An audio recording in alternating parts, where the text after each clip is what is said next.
+1 studio Delhi में आपका स्वागत है। हमारा आज का डेली पॉडकास्ट सभी 12 राशियों के राशिफल फोरकास्ट पर आधारित है। शुरू करने से पहले मैं आप सभी दर्शकों से अनुरोध करता हूं कि हमारे +1 चैनल को लाइक, सब्सक्राइब और शेयर जरूर करें। और हाँ, बेल आइकॉन दबाना मत भूलिए ताकि हमारे नए एपिसोड्स आपसे कभी मिस ना हो। नमस्कार और स्वागत है आपका हमारे आज के इस खास सत्र में। नमस्कार। आज हम एक अलग ही दुनिया में उतर रहे हैं, सितारों और ग्रहों की दुनिया में, और वो भी एक खास स्रोत से मिली जानकारी के साथ। हाँ, हमारे पास है अंक सूत्र डिकोड योर डेस्टिनी का एक विश्लेषण। जी। और ये खास तौर पे +1 यूट्यूब चैनल के दर्शकों के लिए तैयार किया गया है। ये 12 नवंबर 2025 मतलब आने वाले बुधवार का राशिफल है। बुधवार का राशिफल, अच्छा। और हमारा इरादा है, मतलब हम ये समझने की कोशिश करेंगे कि इस स्रोत से निकले मुख्य संदेश क्या हैं। कि भाई इस खास दिन पर अलग अलग राशियों के लिए प्रेम, करियर, स्वास्थ्य और भाग्य, इन सब मामलों में क्या खास इशारे मिल रहे हैं। बिल्कुल, एक तरह से उस दिन की वाइब है ना, उसको समझने की कोशिश। हाँ बिल्कुल, वही उस दिन की ऊर्जा कैसी है जैसा स्रोत बता रहा है। और देखिए, ये जो पूरा विश्लेषण मैंने देखा ना, एक दिलचस्प पैटर्न तो साफ नजर आ रहा है। अच्छा, क्या? कि लगभग सभी राशियों के लिए किसी न किसी रूप में वो आत्मचिंतन पर जोर है। धैर्य रखने की बात है और सोच समझकर बातचीत करने की सलाह दी गई है। ऐसा लग रहा है जैसे स्रोत कह रहा हो कि भाई भागदौड़ मत करो, थोड़ा रुको, सोचो। हाँ, ये अवलोकन तो बिल्कुल सही है। चलिए इसी को और खंगालते हैं। जी। तो स्रोत के अनुसार, जैसा आपने कहा, ये राशिफल बुधवार 12 नवंबर 2025 का है। हाँ। लेकिन यहाँ एक छोटी सी पेचीदगी है जिस पर ध्यान देना चाहिए। क्या? स्रोत में कई राशियों के लिए, जैसे मेष है, वृषभ है, मिथुन, कर्क, सिंह, तुला, वृश्चिक, धनु, मकर, इनके लिए ना मंगलवार के स्वामी ग्रह यानी मंगल के प्रभाव का भी जिक्र मिलता है। अरे, बुधवार के राशिफल में मंगलवार के ग्रह का जिक्र, मंगल का, ये थोड़ा अजीब नहीं है? हाँ, है तो थोड़ा असामान्य। ज्योतिष में तो भाई हर दिन का अपना ग्रह होता है। सही कहा, बिल्कुल। देखिए, इसके कई कारण हो सकते हैं। हो सकता है ये पिछले दिन यानी मंगलवार के मंगल ग्रह के प्रभाव का कुछ असर हो जो बुधवार तक बना हुआ है। अच्छा, ट्रांजिट इफेक्ट जैसा कुछ। हाँ, आप कह सकते हैं। या ये भी हो सकता है कि भाई अंकसूत्र की अपनी कोई खास गणना का तरीका हो जिसमें वो पिछले दिन के प्रभाव को भी लेते हों। हो सकता है। वजह जो भी हो, ये इशारा तो करता है कि उस दिन ऊर्जा में एक खास तरह की गति, ये शायद थोड़ा तनाव भी रह सकता है। इसे ध्यान में रखना होगा। समझ गया। तो मतलब एक तरफ तो वो ठहराव और आत्मचिंतन वाली बात, हाँ, और दूसरी तरफ ये मंगल का हल्का सा असर।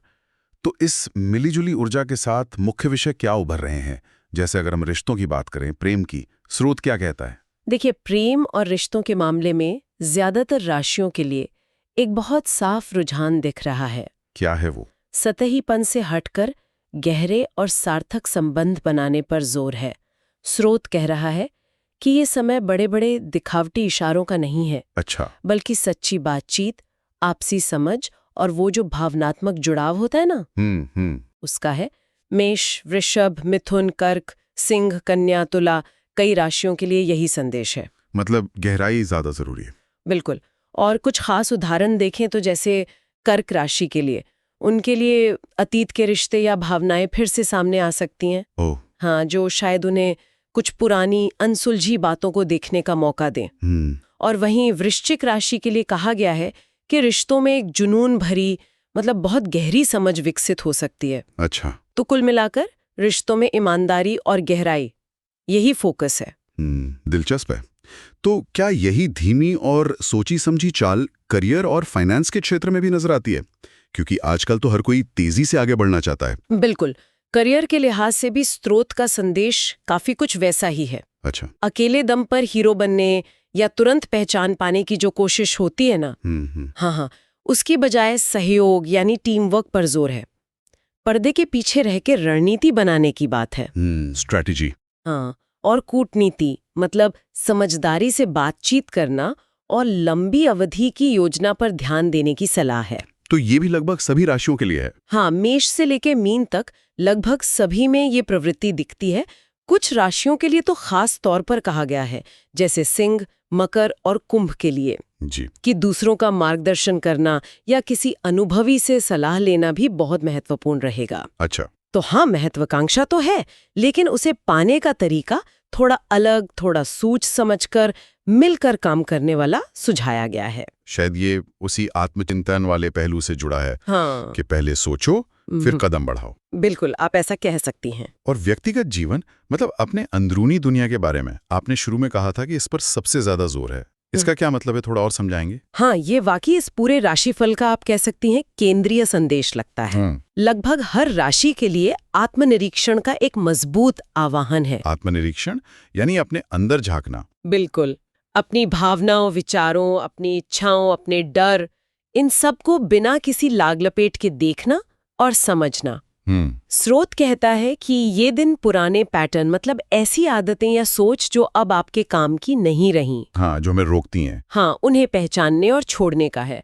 अपनी छिपी हुई प्रेरणाओं को समझने का कि हम असल में कोई काम क्यों कर रहे हैं, क्या वजह है उसके पीछे। सही बात है। धैर्य रखने और प्रामाणिकता यानी ऑथेंटिसिटी, जो आप असल में है वैसा बनने और दिखने की सलाह है। अच्छा, मेष से लेकर मीन तक सभी को एक तरह से अपनी अंदरूनी सफाई और मरम्मत करने का सुझाव दिया गया है। तो मतलब बाहर की दुनिया में कुछ बड़ा करने से पहले अंदर की दुनिया को ठीक करने का दिन है ये। हाँ, आप इसे इस तरह से देख सकती हैं। बिल्कुल, स्रोत का इशारा इसी तरफ है कि बाहरी सफलता हो या शांति, वो अक्सर अंदरूनी स्पष्टता और संतुलन से ही आती है। और जब अंदरूनी शांति और संतुलन पर इतना जोर है तो फिर सेहत के मामले में क्या सलाह है? क्या वहां भी यही धीमी और सौम्य राह अपनाने को कहा गया है? निश्चित रूप से सेहत के मोर्चे पर भी यही सौम्यता और संतुलन का संदेश है। अच्छा, जोर भारी भरकम शारीरिक कसरत से ज्यादा मानसिक और भावनात्मक कल्याण पर है। ओके। ध्यान यानी मेडिटेशन, हल्के योगासन या स्ट्रेचिंग, शरीर में पानी की सही मात्रा बनाए रखना मतलब हाइड्रेटेड रहना, हाँ, वो तो हमेशा जरूरी है। बिल्कुल, और अपनी ऊर्जा को संतुलित रखने जैसी चीजों पर बल दिया गया है। मेष से मीन तक सभी के लिए यही सुझाव है। तो मतलब जिम में घंटों पसीना बहाने की बजाय? हाँ, या बहुत तीव्र गतिविधियों की बजाय ऐसी क्रियाएं जो मन को शांत करें और शरीर को आराम दें, वो ज्यादा फायदेमंद हो सकती हैं। ये पूरी तरह से उस दिन की ठहराव वाली ऊर्जा के साथ मेल खाता है। ये सब सुनना बहुत दिलचस्प है कि कैसे एक ही दिन के लिए ये सामान्य से विषय जैसे गहराई, सहयोग, आत्मचिंतन, सौम्यता लगभग सभी राशियों पर लागू हो रहे हैं। लेकिन ज्योतिष की खूबसूरती तो इसी में है ना कि हर राशि का अनुभव अलग होता है। तो क्या स्रोत ये भी बताता है कि ये सामान्य विषय अलग अलग राशियों के लिए कैसे खास रूप लेते हैं? हाँ, बिल्कुल, और यहीं पर ये विश्लेषण और भी रोचक हो जाता है। अच्छा, स्रोत सिर्फ सामान्य रुझान बताकर नहीं रुकता, वो ये भी दिखाता है कि कैसे हर राशि अपनी प्रकृति के अनुसार इन ऊर्जाओं का अनुभव कर सकती है और उनके साथ तालमेल बिठा सकती है। ठीक है। चलिए, इसे समझने के लिए हम 4 अलग-अलग तत्वों की राशियों का उदाहरण लेते हैं। अच्छा। अग्नि तत्व से मेष, जल तत्व से कर्क, वायु तत्व से तुला और पृथ्वी तत्व से मकर। इससे हमें एक अच्छी विविधता देखने को मिलेगी। बढ़िया विचार है। तो शुरू करते हैं मेष से। अग्नि तत्व ऊर्जा और पहल का प्रतीक। मंगल ग्रह इनके स्वामी हैं, जिसका जिक्र आपने पहले भी किया था। एनर्जी तो होती है उनमें। स्रोत भी इस ऊर्जा को स्वीकार करता है, खासकर वो जो मंगलवार के प्रभाव का हल्का सा असर बताए ना, हाँ, उसके साथ। लेकिन यहीं पर वो विरोधाभास आता है। आज इन्हें धैर्य रखने और अकेले आगे बढ़ने की बजाय टीम के साथ काम करने की सलाह दी गई है। अच्छा, मतलब अपनी एनर्जी को चैनल करना है। बिल्कुल, प्रेम संबंधों में भी बड़े दिखावटी प्रदर्शन की जगह छोटे, सूक्ष्म और सच्चे इशारे ज्यादा कारगर होंगे। क्यों? शायद इसलिए कि आज गहराई और सच्चाई का दिन है, दिखावे का नहीं। लॉजिकल है। स्वास्थ्य के लिए भी उनकी जो स्वाभाविक तीव्र इच्छा होती है ना एक्सरसाइज की, हाँ, उसके विपरीत आराम देने वाली क्रियाएं, जैसे शांत नीले रंग के माहौल में ध्यान करना।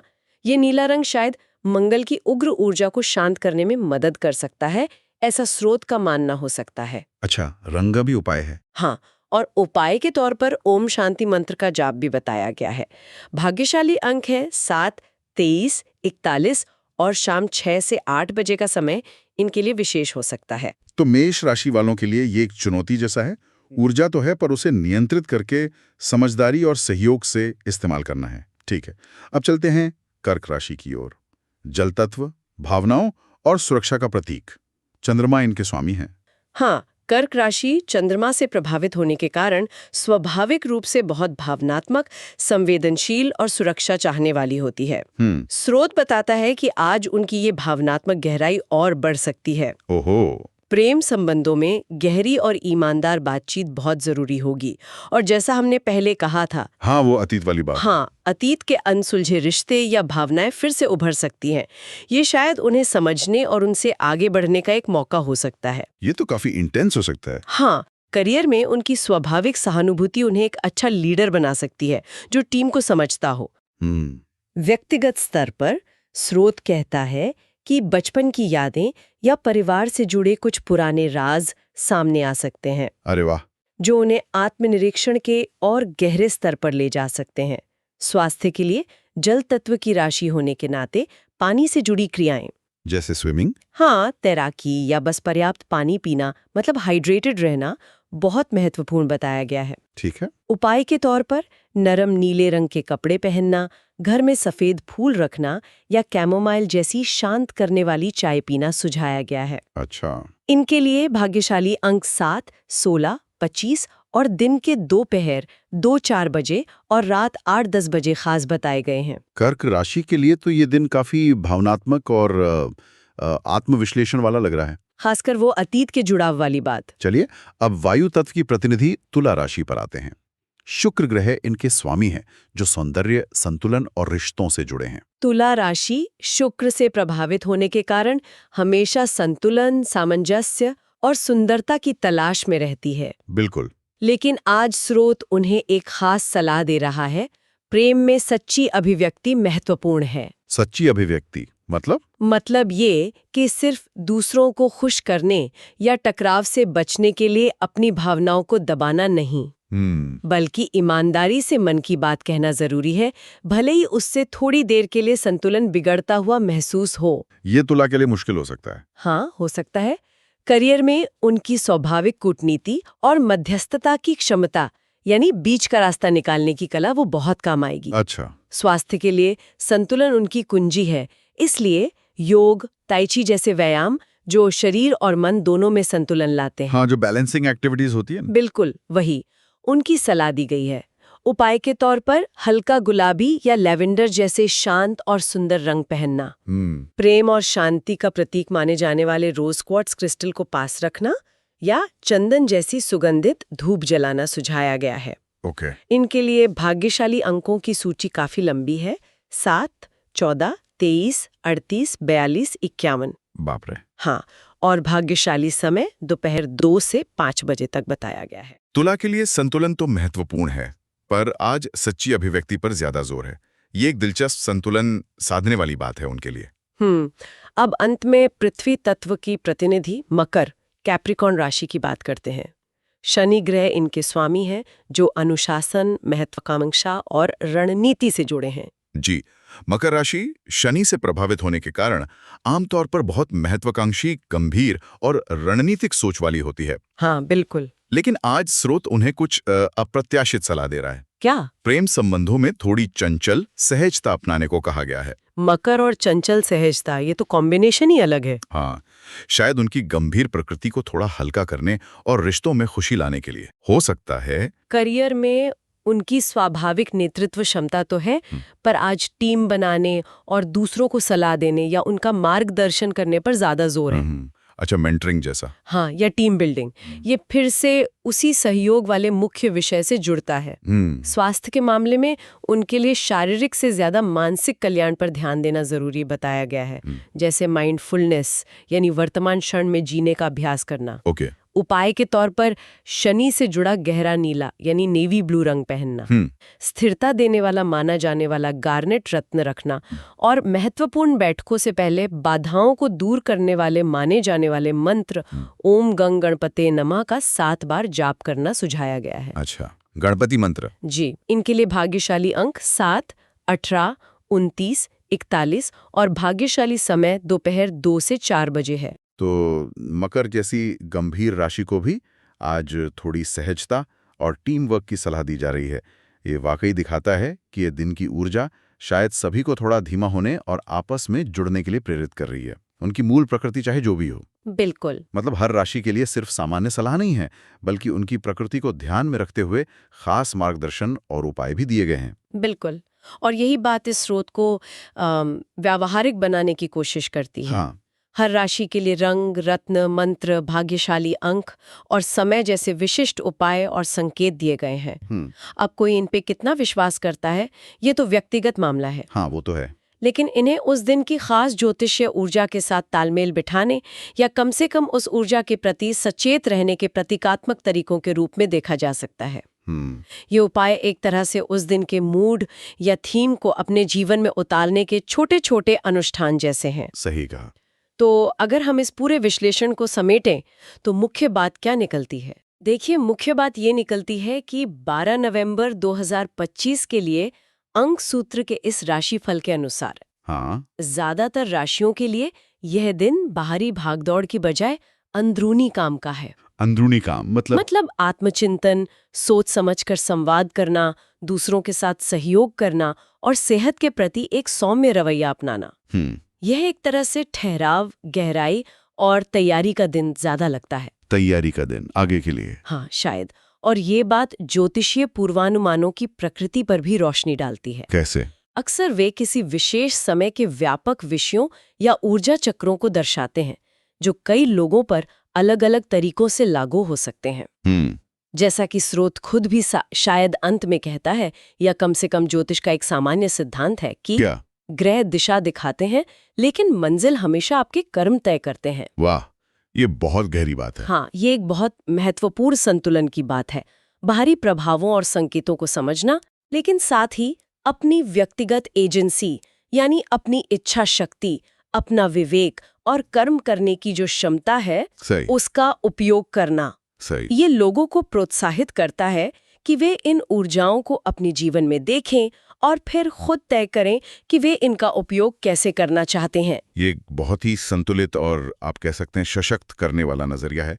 इस विस्तृत जानकारी और विश्लेषण के लिए स्रोत अंकसूत्र डिकोड योर डेस्टिनी और इसे प्रस्तुत करने वाले +1 यूट्यूब चैनल का धन्यवाद करना चाहेंगे। वाकई, और ये सोचना भी काफी दिलचस्प है कि कैसे एक ही दिन की कथित ऊर्जा, जैसे इस मामले में आत्मनिरीक्षण और सहयोग की ऊर्जा है, वो अलग अलग व्यक्तियों के लिए कितने अनूठे और व्यक्तिगत तरीकों से प्रकट हो सकती है। सही बात है। भले ही ज्योतिषीय संकेत मेष राशि के लिए कुछ कहें और तुला के लिए कुछ और, हर व्यक्ति का अपना अनुभव, अपनी परिस्थितियां और अपनी प्रतिक्रियाएं उसे खास बनाती हैं। बिल्कुल सही कहा। और शायद यहीं पर हमारे आज के सत्र का अंतिम विचार छिपा है, जिस पर हम सब सोच सकते हैं। क्या जीवन में आगे बढ़ने की कुंजी बाहरी मार्गदर्शन, चाहे वो सितारों से मिले, किसी किताब से या किसी सलाहकार से, और हमारी अपनी अंदरूनी समझ, हमारे अपने विवेक और हमारी अपनी पसंद के बीच एक सही संतुलन बनाने में ही निहित है? शायद जवाब इसी संतुलन में छुपा है। तो दोस्तों, आज का हमारा राशिफल यहीं समाप्त होता है। उम्मीद है आपको यह +1 स्टूडियो का डेली पॉडकास्ट पसंद आया होगा। अगर आपको हमारी प्रस्तुति अच्छी लगी हो तो इसे लाइक, शेयर और सब्सक्राइब जरूर करें। और हाँ, बेल आइकॉन दबाना मत भूलिए ताकि हर नए राशिफल एपिसोड की जानकारी आपको सबसे पहले मिले। कल फिर मिलेंगे एक नए दिन और नई भविष्यवाणियों के साथ। धन्यवाद और आपका दिन शुभ हो। The zodiac forecasts provided by +1 are based on general astrological interpretations. These insights are meant for informational and entertainment purposes only. Personal experiences may vary. We do not claim any scientific validity or guarantee outcomes.